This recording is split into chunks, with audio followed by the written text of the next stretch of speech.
Get the inside story on movie sequels on Entertainment Tonight, Monday at 7:30. Animal House. But next, you'll flip over the 20th anniversary of The Tonight Show starring Johnny Carson.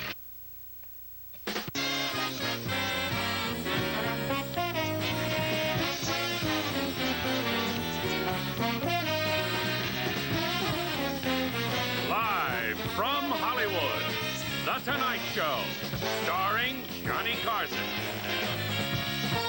Tonight, we celebrate 20 years of late-night entertainment.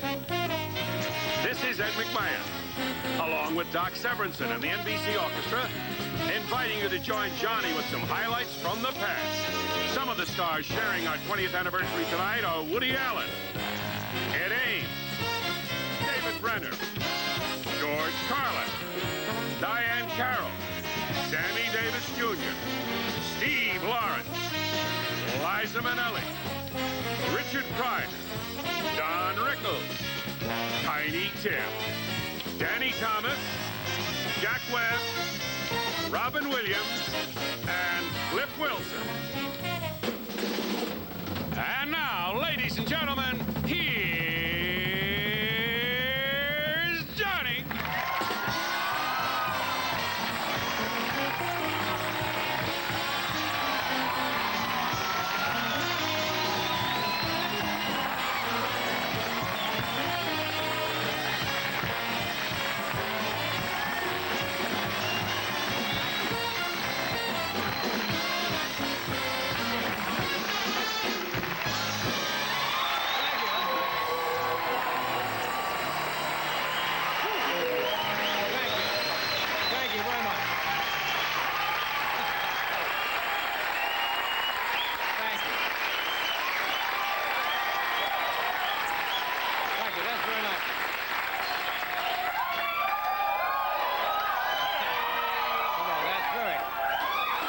Thank you. That is very, very nice of you.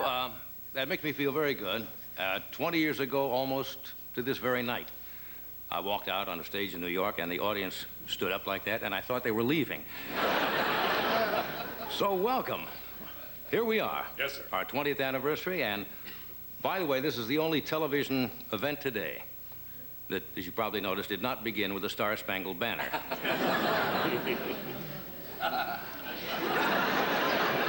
I'm a little nervous tonight. I really am.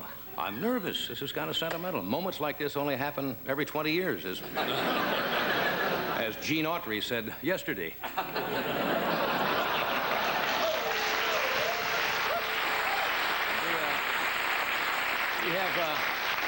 We have fallen into the habit over the past few years of kind of dressing up for the show and getting on the tuxedo.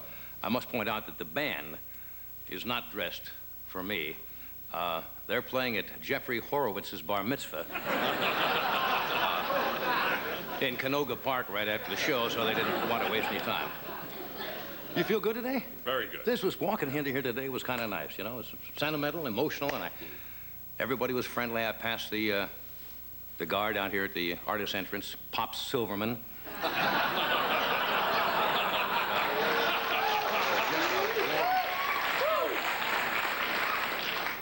You know, it just occurred to me, I'm looking at the people in the studio audience, and I imagine the people at home, that a lot of you here tonight were not born when The Tonight Show started, true? Yeah. October 1, 62? Some of you were probably born during the show. And I have a feeling that a great many were conceived during the show. Remember we had a letter from a lady a few years ago that named her second child Alpo?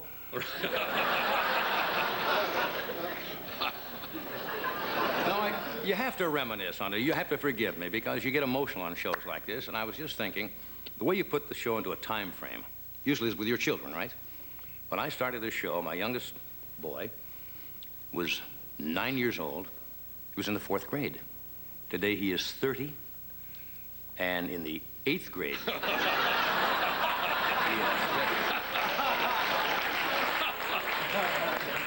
Corey, if you're watching, son, I love you. That's just a little joke there.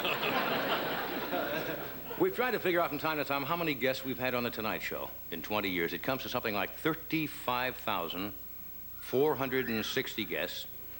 32,000 of them were Tony Randall.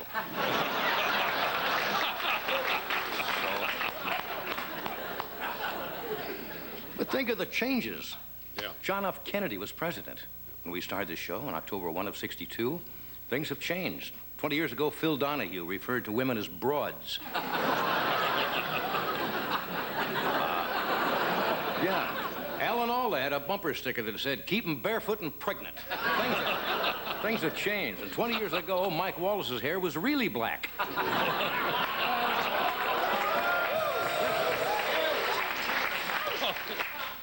Do you realize 20 years ago we were in the midst of the Cuban Missile Crisis? Right? Very close to maybe a brink of a nuclear war. Today it's gotten much worse. There's no pro football on Sundays. 1962. Let me tell you how long ago that was. NBC was #1. Ronald Reagan was a Democrat, blaming Herbert Hoover for laying him off at Warner Brothers. That's how long ago it was. Do I seem nervous tonight? Yes. I know, you know, when I first started the show in New York City, I was nervous, awkward, and not too funny. Today, that's called the best of Carson.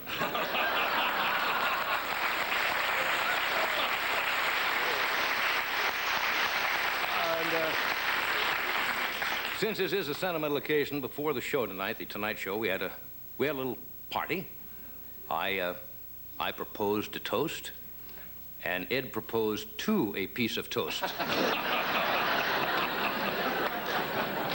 You haven't changed that much, and No. you know, Ed gives me a wonderful feeling of security on this show. It's kind of like having the Goodyear blimp behind you. No, I mean that in the nicest sense, you know, solid. Security. I figure Ed and I'll do the show a little while longer, I don't know, and then we'll segue over to hosting Over Easy. I was trying to put things in time frames. 20 years ago, we started this show, and last week it was announced in the paper that a Japanese soldier from World War II emerged from the jungles of Guam. You believe that? For 37 years, he's existed on nuts and berries and his Toyota dealership in Cleveland. First thing he said when he came out of the cave, "Holy selling."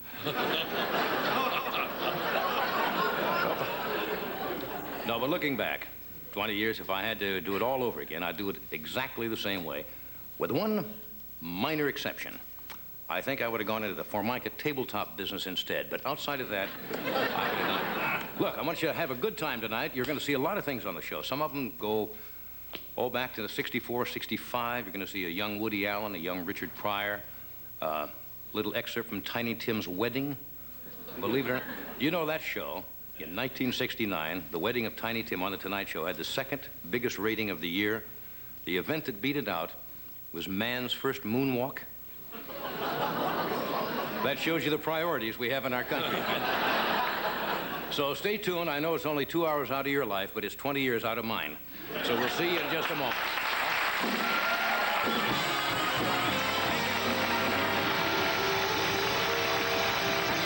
We'll be right back. Thank you. This show is brought to you by the new Chrysler Corporation, quality engineered to be the best. And by American Greetings, the right card for that special person. And by your Bell Phone Center, the only place to find genuine Bell quality. Come in soon.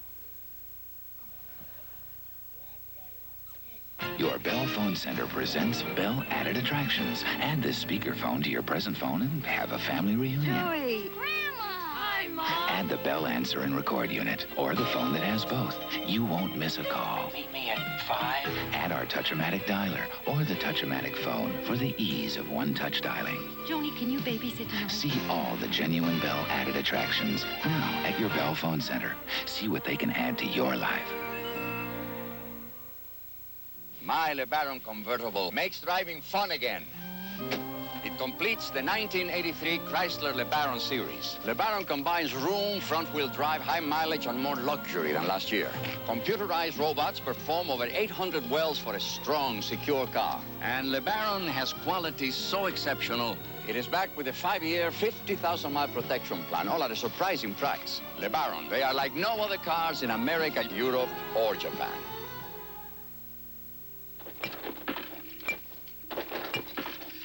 Well,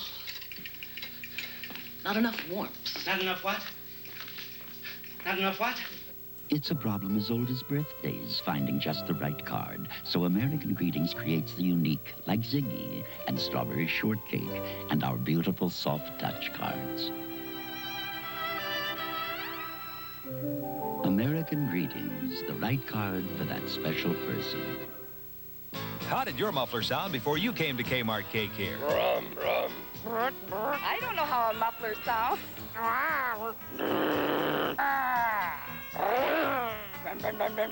Sound like a motorcycle?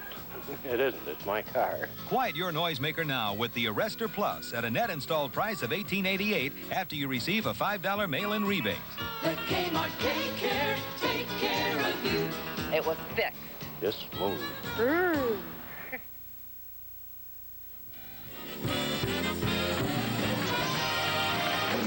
Thank you, Donaldson. Thank you. Congratulations. We are back. You're shaking. You're nervous tonight, too. A little nervous. Isn't that funny? It's a very strange feeling around here today. Yeah. I just said to our producer, Fred DeCordova, I said, Fred, where's the rundown of the show? He said, over there. He had it hanging over there somewhere. There's nothing on the desk. Anyway, this is 2 decades. Wow. And you just joined us tonight. We're going to kind of reminisce and show you some of the clips. Some of them, a lot of people have requested. Some of them have not been seen, I don't think, on the anniversary show before. We're going to go back in time. Doc, come on over for a second. Sit down, will you? I want to say a couple of words before we start about Ed and Doc. This is in no way, it never has been a... You can walk right straight over. Very good impression of Quasimodo. We should have caught that. Close to plane. Unless you're sitting... something to tell us? Well, unless you're sitting in this chair every night, it's impossible to realize what it's like and how necessary to have somebody like Ed McMahon sitting here on my right-hand side. Because this show is off the cuff. It's been spontaneous for the most part, outside of the sketches which we rehearse. And when we start here at the desk, and sometimes I get lost, he comes in and bails me out. And I just want you to know that if I didn't have you sitting here for 20 years, I would not have been sitting here either. So I just want to thank you. Did I kiss you? No. You want to. Kiss my hand. And one of the great musicians, everybody who comes on the show compliments Doc and the guys in the band, and justly so, because they are probably the best group of musicians working any place today as a unit. And thanks mainly to Mr. Doc Severinsen and Mr. Tommy Newsom and all the guys in the band, I think. And especially you. Now, as you know, from time to time when you're off the show, right, going around the country, stealing a little extra money. Yes. We're doing a telethon or something. Yes. Doc will come over and sit here, right, and Tommy will go out and front the orchestra. You're first. Oh. We sometimes get into little arguments here. We have exchange information. We'll start on a subject, and all of a sudden Ed will volunteer his version of the subject. And this is what makes the show. It is completely off the cuff. And here's a little talk when I think we were talking about something I had seen on a PBS special the night before about the world's fastest bird. Yeah. And here's a little discussion we had about that. Here's Ed trying to help me out. You know that the bird, and now this is fascinating to me. I'm just bringing it up to pass this along. There's a little educational feature. When the bird is born, for the first 3 years of its life, it never stops flying. Never. Never. Thank you. It never lights. I was about to say that. It never lights for 3 years. Wow. It eats in the air, I guess, insects. It mates during flight. Boy. Well, listen. That's why they call it the swit. I don't know. What does that mean? What does that mean? That's the silliest thing. That's the past of SWAT. I know that's the SWAT, yes. The swit SWAT, thank you. Mates in the air, right, and even sleeps, apparently glides. Yeah. But for 3 years, the bird never... Yeah. Well, doesn't a shark continually swim? It never stops swimming. The shark never stops swimming. All its life. What does that got to do with my swim? I mean, this you say for the first 3 years, this is all its life. It never stops swimming. But this bird is in the air. This shark is in the water. Be silly to see a shark flying around. Wait a minute, I fail to see the logic of this. A shark never stops swimming. A shark is buoyed by the water, its own weight. It can rest and move. But in the air, I mean... You know, it's one thing to do this for 3 years. It's another to do this. I see what you mean. You see the difference? I see the difference. Now, after 3, they figure that sweat travels 1 million miles in that 3 years, and then lands. Now, I don't know what it does. You've got to say it. Oh! I'm glad that's over. Now give me a little shut-eye here. Little nappy poo. Under this tree. I don't know why I brought that up. I was stunned by that revelation. I did not know the sweat. For 3 years, the bird does nothing but fly. That's got to be boring. Now, you're right about... Now, they're not sure about sharks. They're not sure. They say that they have to keep moving, but not constantly swimming, because sharks do rest at night. So that doesn't mean that they're... Why at night? What difference would it make to a shark? What's the difference between day or night to a shark?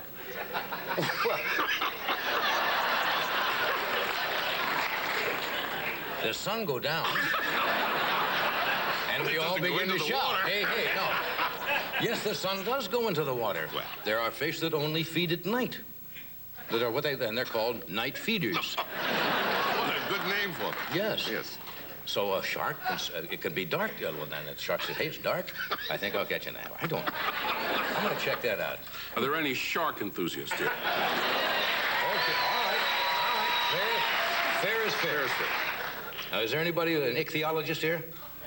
Well, would you sit with the ornithologist? Because you can... is that true about a shark? Yeah. They swim constantly? Once in a while, after dinner or something, they may have a cigarette. After sex, they smoke a herring.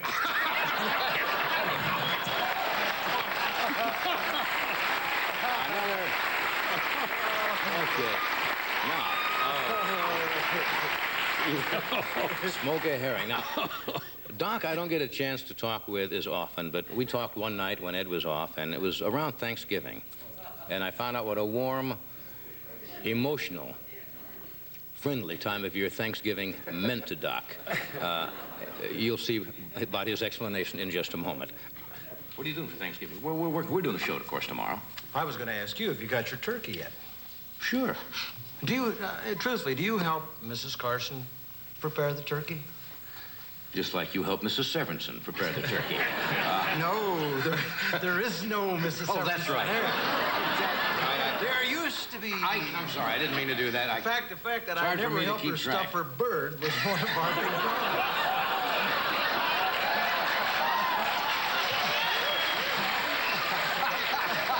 I thought that was your problem. Well, now, you know, I forgot all about that. We've been together so long that I forget sometimes where we are. Which wife are we on? On various Thanksgivings. No, we're gonna... In fact, that was one of the things we really fought about. What? Did you... I wanted an oyster stuffing in the turkey, and she wanted bread stuffing, and she got bread stuffing and a lot of money.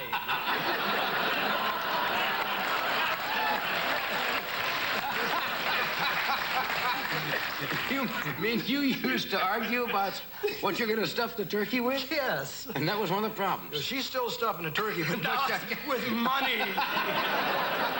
Well, it's nice to know you have no bitterness. Well, I always used to say, you know, I mean, you can have turkey and all that. I don't like turkey that much. Yeah. I said, I love lasagna. She calls up every year at Thanksgiving and says, are you having your lasagna? They don't forget, do they? No. I'm sorry about that. Well, we're having a... You didn't answer the question. What, are we having turkey? Yes. No, I don't help. I don't know about that stuff. Be careful. Those turkeys, they'll get you. You're not going to celebrate. I suppose you'll be home with the family having turkey.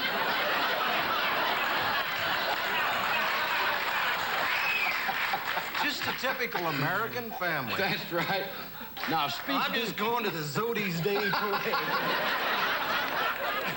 Watch Big Bertha come by. Look, if you really feel badly now, I feel so terrible that you're going to be alone. Would you like... I didn't say I was going to be alone. You just said you ain't going to eat no turkey, right? That's right. You could come over. Would you like to come to the house and... This is the first time you've ever asked me. Well, you made me feel so guilty. I mean, That'd be you when you ask an employee in front of 15 million people, do you want to come to the house for Thanksgiving dinner? What am I going to say? No. You know what I say? I say, yes, Mr. Carson, I love it. Can you come? No.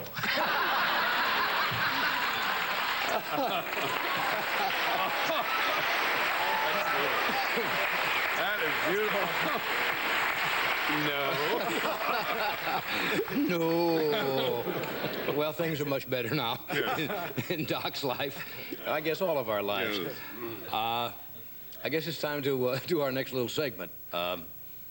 In the 20 years we have done this show, I don't think I was more startled the night that Tiny Tim made his very first appearance.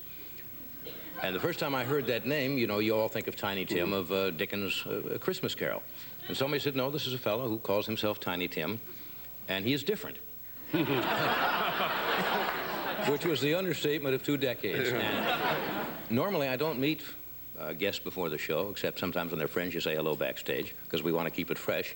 And this is the very first appearance. I think the year was 1968.